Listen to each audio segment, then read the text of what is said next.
Hola chicos, seguimos avanzando con las actividades. Tenemos acá pues que trabajar en la fase 3 siempre, pero vamos ya en la semana 5 de la fase 3, ¿verdad? Semana 5 de la fase 3.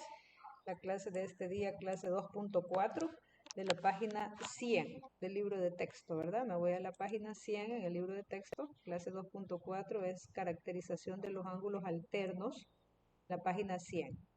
Ok, entonces acá tenemos un ejemplo que se ha desarrollado paso a paso. Luego tenemos acá cómo se calcula, ¿verdad? O cómo encontrar esos ángulos o cómo saber cuáles están opuestos por el vértice,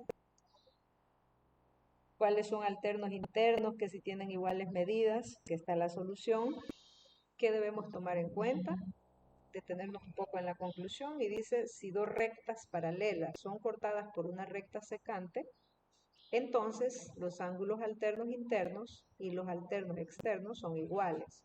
Esta afirmación se cumple también en sentido contrario, es decir, si los ángulos alternos internos o los alternos externos no se forman en que se forman entre dos rectas dadas por una secante son iguales, entonces las rectas son paralelas, ¿verdad? Ya habíamos explicado, dos rectas son paralelas si están a la par y por más que se alarguen o se prolonguen, nunca se van a juntar. Por ejemplo, acá la recta L, esta es paralela a la recta M, ¿verdad?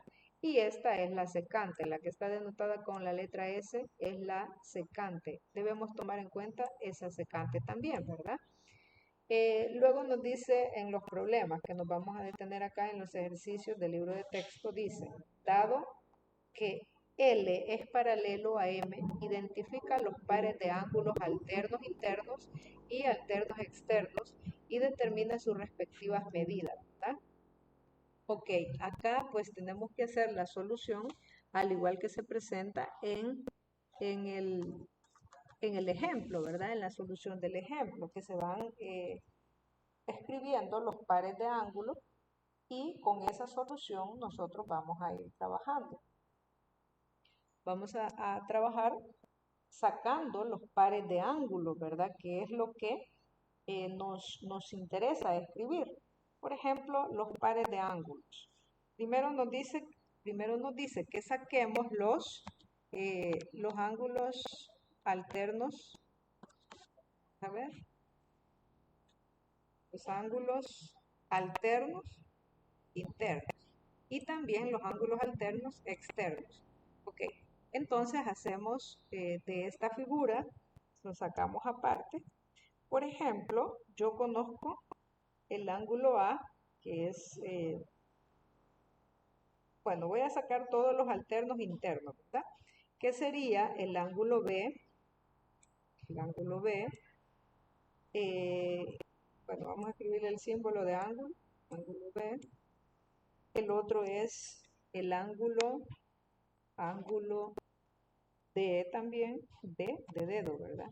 El ángulo D. El otro es el ángulo F, ángulo F, ángulo F. El otro es el ángulo H. Esos son los alternos internos, ¿verdad? Veamos dónde está. Está B, está D, interno, ¿verdad? Vean, alternos internos y están dentro. Miren, el otro es el ángulo F, este, y el ángulo H. Vaya, vean, ahí tenemos los ángulos alternos internos.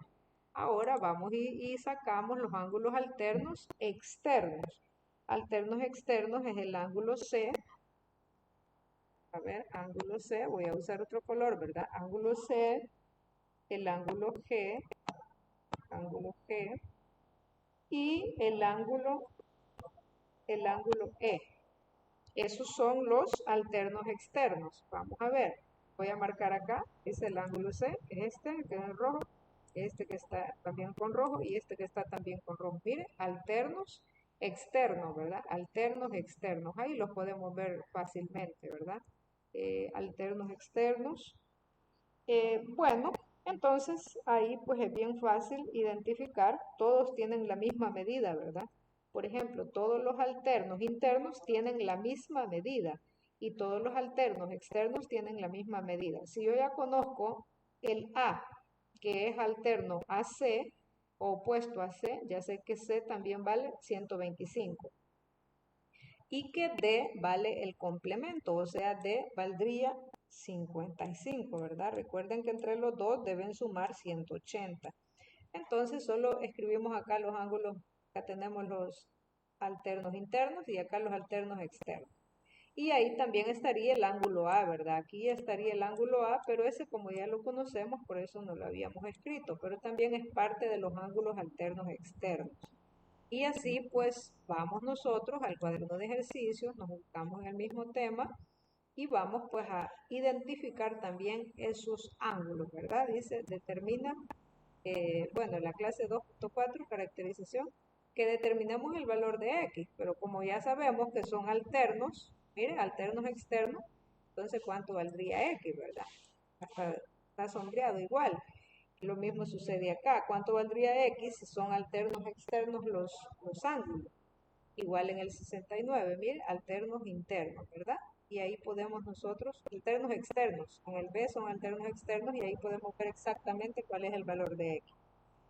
Lo mismo sucede acá, ¿verdad? Aquí está más fácil, pues no hay que hacer proceso, solo observar y aplicar la teoría. Y ahí estaría la solución, que está bastante simple, ¿verdad?